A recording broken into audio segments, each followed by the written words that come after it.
Good morning all of you. आज हमारा topic है न्यूक्लिक एसिड। हम न्यूक्लिक एसिड के बारे में आज डिस्कस करेंगे। न्यूक्लिक एसिड क्या है, ये कहाँ पर पाया जाता है, इसका काम क्या है और ये कितने तरीके का होता है।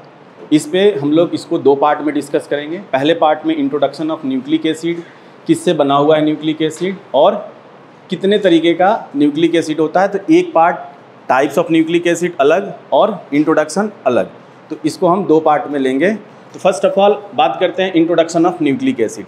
न्यूक्लिक एसिड जैसा कि इसको हिंदी में हम बोलते हैं केंद्रक न्यूक्लिक, ये न्यूक्लियस में पाया जाता है।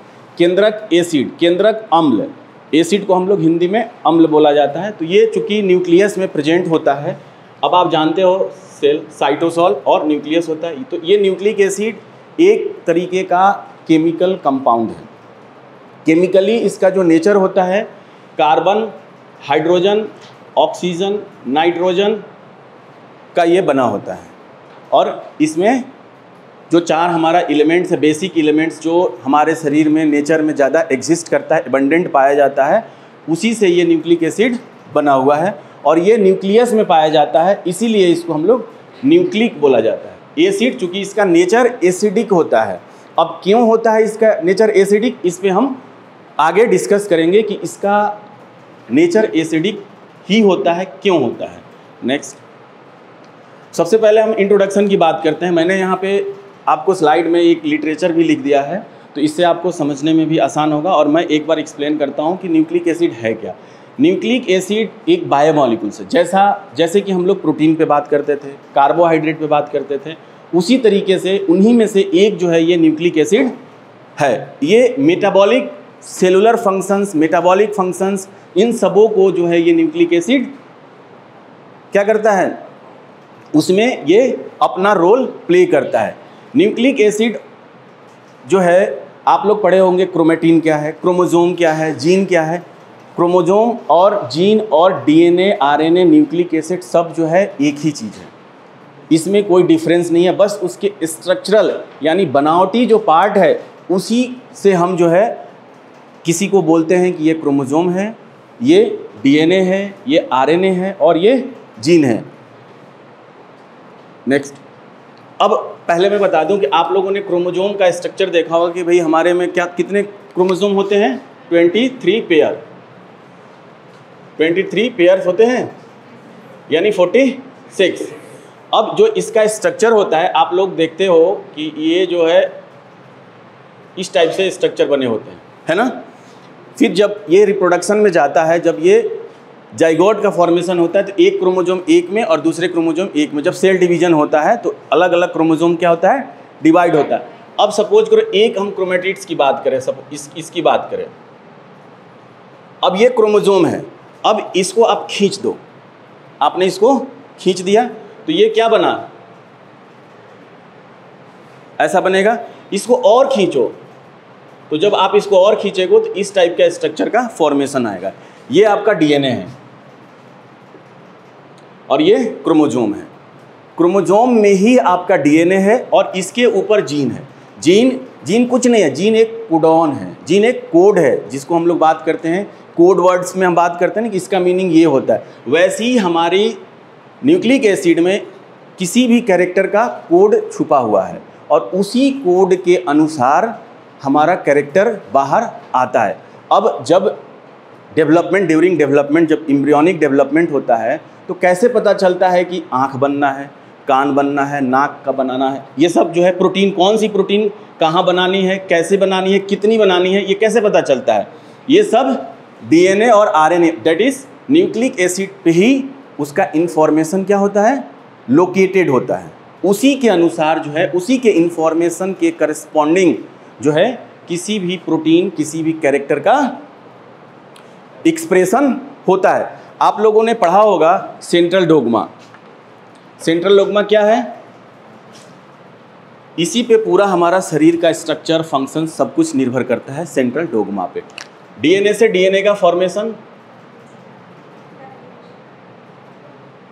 डीएनए से डीएनए का फॉर्मेशन, डीएनए से आरएनए, आरएनए से प्रोटीन, अब डीएनए से, अब जब तक प्रोटीन बनेगा नहीं तो हमारे मसल्स कैसे बनेंगे, हेयर कैसे बनेंगे, आंख कैसे बनेगा, सब में क्या है, प्रोटीन है। तो जो ये इंफॉर्मेशन कहाँ से कैरी हो रहा है, देखो डीएनए, अब 1 से 2 सेल बनने हैं तो यानी डीएनए को रेप्लिकेट करना पड़ेगा। रेप्लिकेट कैसे होगा, by the process of replication. DNA से आरएनए बनेगा सबसे पहले, आरएनए, इस प्रोसेस को हम क्या कहते हैं, ट्रांसक्रिप्शन। ट्रांसक्रिप्शन। आरएनए से प्रोटीन, ट्रांसलेशन। यानी इस पे जो इंफॉर्मेशन है वही कैरी आउट आपको यहां तक हो रहा है और ये जाके आपको कैरेक्टर को एक्सप्रेस करेगा और वो फंक्शन आपके शरीर में होगा। तो इस तरीके से न्यूक्लिक एसिड हमारे लिए और किसी भी जीव जंतु के लिए, प्लांट के लिए, ये इंपॉर्टेंट बायोमॉलिक्यूल्स हो जाता है। अब हम बात करते हैं कि इसका स्ट्रक्चर क्या है, न्यूक्लिक एसिड है क्या। तो न्यूक्लिक एसिड का जो मोनोमेरिक यूनिट होता है वो न्यूक्लियोटाइड्स होता है। जैसा कि हम लोग कार्बोहाइड्रेट में बात करते हैं, कार्बोहाइड्रेट का मोनोमेरिक यूनिट ग्लूकोज होता है और प्रोटीन का मोनोमेरिक यूनिट क्या होता है, एमिनो एसिड्स। उसी तरीके से DNA, RNA, that is nucleic acid का मोनोमेरिक यूनिट जो होता है न्यूक्लियोटाइड्स। न्यूक्लियोटाइड्स एक कंपाउंड नहीं है, ये 3 पार्ट से मिलकर बना हुआ है।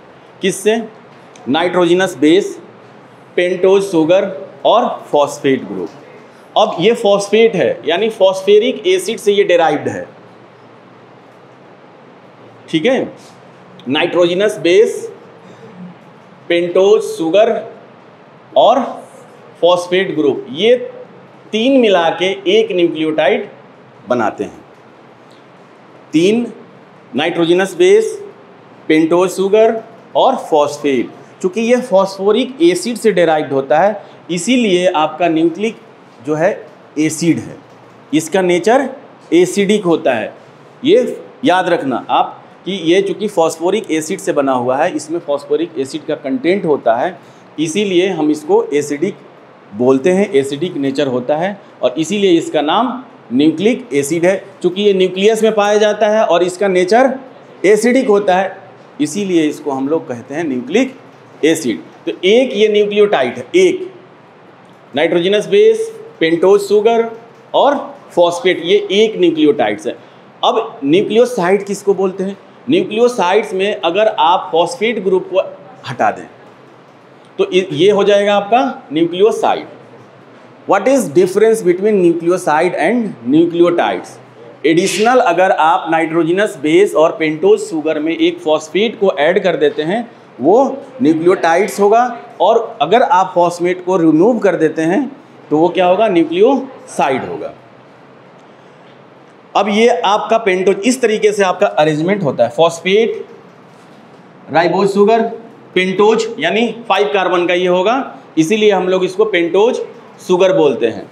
और ये साइक्लिक फॉर्म में होगा, याद रखिएगा ये साइक्लिक, हमने पढ़ाया था पहले लेक्चर में कि कार्बोहाइड्रेट जो है आपका स्ट्रेट चेन में भी होगा और इसको हम साइक्लिक ओरिएंटेशन में भी कर सकते हैं, ये साइक्लिक ओरिएंटेशन है। फॉस्फेट, राइबोज शुगर और नाइट्रोजनस बेस, ये है नाइट्रोजनस बेस, ये यहाँ से आपके फर्स्ट पोजीशन से जुड़ा रहता है और ये आपका पेंटोज शुगर, ये आपका फॉस्फेट जो है किससे जुड़ा होता है, 5th कार्बन से। एक ये क्या है, न्यूक्लियोटाइड्स है। अब इसी में मैं बताऊंगा कि आपका नाइट्रोजनस बेस 2 तरीके का होता है, एक प्यूरिन और पायरिमिडीन। नाइट्रोजनस बेस 2 तरीके का होगा, प्यूरिन और पायरिमिडीन। प्यूरिन जो होता है बाईसाइक्लिक होगा, याद रखिएगा, प्यूरिन क्या होगा, बाईसाइक्लिक होगा, और पिरिमिडीन जो है सिंगल साइकिल, एक साइकिल का है। चूँकि जब हम अलग अलग न्यूक्लियोटाइड्स की बात करेंगे तो यही बेस जो है आपका चेंज होता जाएगा। और प्यूरिन क्या है, प्यूरिन 2 होते हैं, कौन कौन, एडेनिन और गुआनिन। प्यूरिन कौन कौन से होंगे, एडेनिन और गुआनिन। पायरिमिडीन क्या होगा, साइटोसिन, थाइमिन और यूरासिल, ये पिरिमिडीन है। साइटोसिन, थाइमिन और यूरासिल आर पिरिमिडीन, एडेनिन और गुआनिन प्यूरिन, ठीक है। अब ये कहाँ से जुड़ा होंगे, पेंटोज शुगर के फर्स्ट वाले कार्बन से ये जुड़े होते हैं। और इसमें जो बॉन्ड है आपका, ये बॉन्ड देखो N1 से लेके N1 of pyrimidine, N9 of purine. N1 pyrimidine इससे जुड़ा होगा आपका ये वाला, और अगर प्यूरीन होगा तो N9 से जुड़ा होगा। किस पोजीशन से, ये भी याद रखना पड़ेगा आपको कि वो किस वाले कार्बन से आपका पेंटोज शुगर से जुड़ा हुआ है। प्यूरीन है तो वो किससे जुड़ा हुआ है, 9 से, और पिरिमिडीन है तो 1 से वो जुड़ा हुआ है, किससे, पेंटोज शुगर से। इस तरीके से ये क्या है, एक न्यूक्लियोटाइड मॉलिक्यूल है, एक। अब न्यूक्लिक एसिड क्या होगा, अगर बहुत सारे न्यूक्लियोटाइड आपस में मिलते हैं तो वो बनाते हैं आपका nucleic acid. Next, both DNA and RNA contains 2 major purine bases, adenine and guanine, जैसा कि हमने पिछले स्लाइड में डिस्कस करी। और these are the structure of purine and pyrimidine. इस स्ट्रक्चर को आपको याद करना है, ठीक है, इसकी नंबरिंग को भी देखना है। सबसे पहले हम याद करेंगे प्यूरीन बाईसाइक्लिक, 2 साइकिल है इसमें, और इसमें सिंगल साइकिल, ठीक है। इसमें आपको वेरिएशंस अलग अलग मिलेंगे। देखो इतना सारा आपको कॉमन मिलेगा, ये तीनों में ये कॉमन है, आप देख रहे हो। अंतर सिर्फ आपका ये वाला पार्ट और ये वाला पार्ट से होगा। तो इस तरीके से हम उसको लर्न करेंगे। और यहाँ पे आपका एडेनिन, एडेनिन और गुआनिन, ठीक है। तो ये 5 स्ट्रक्चर आपको लर्न करने हैं प्यूरीन और पिरिमिडीन की। अब न्यूक्लियोटाइड्स, हमने बताया न्यूक्लियोटाइड्स में क्या है, पेंटोज शुगर और नाइट्रोजनस बेस न्यूक्लियोसाइड्स में, और फॉस्फेट्स में क्या है, टाइड्स बन जाएगा। अब इसको हम क्या क्या बोलेंगे। और एक डिफरेंस आप लोगों ने पढ़ा होगा, आरएनए और डीएनए में एक बेसिक सा डिफरेंस है कि जो आपका नाइट्रोजनस बेस डीएनए में पाया जाता है और जो नाइट्रोजनस बेस आरएनए में पाया जाता है, तो एक नाइट्रोजनस बेस का उसमें डिफरेंस होता है। कौन सा डिफरेंस होता है, आरएनए में क्या होता है, यूरासिल पाया जाता है, और in place of thymine, thymine DNA में पाया जाता है, और उसी थाइमीन के जगह पे आरएनए में यूरासिल पाया जाता है। डीएनए और आरएनए में एक डिफरेंस आपको आएगा, डीएनए डिफरेंस बिटवीन आरएनए और डीएनए। तो पहला डिफरेंस आप लिखेंगे नाइट्रोजनस बेस का, कि डीएनए में थाइमीन पाया जाता है और आरएनए में यूरासिल पाया जाता है। तो इसी के बेसिस पे हम न्यूक्लियोसाइड क्या बोलेंगे, अगर एडेनिन है तो एडेनोसिन बोलेंगे, अगर वो न्यूक्लियोटाइड्स है एडेनोसिन, अगर वो न्यूक्लियोटाइड बना हुआ है तो एडेनाइलेट, ठीक है। अब what is difference between DNA और आरएनए में एक और डिफरेंस मैं बताता हूँ। आपका जो सेकेंड पोजीशन पे OH है, ये आरएनए में होगा, डीएनए में डीऑक्सी, डीएनए का फुल फॉर्म क्या है, डीऑक्सी, यानी ये ऑक्सीजन ग्रुप जो है रिमूव कर जाएगा।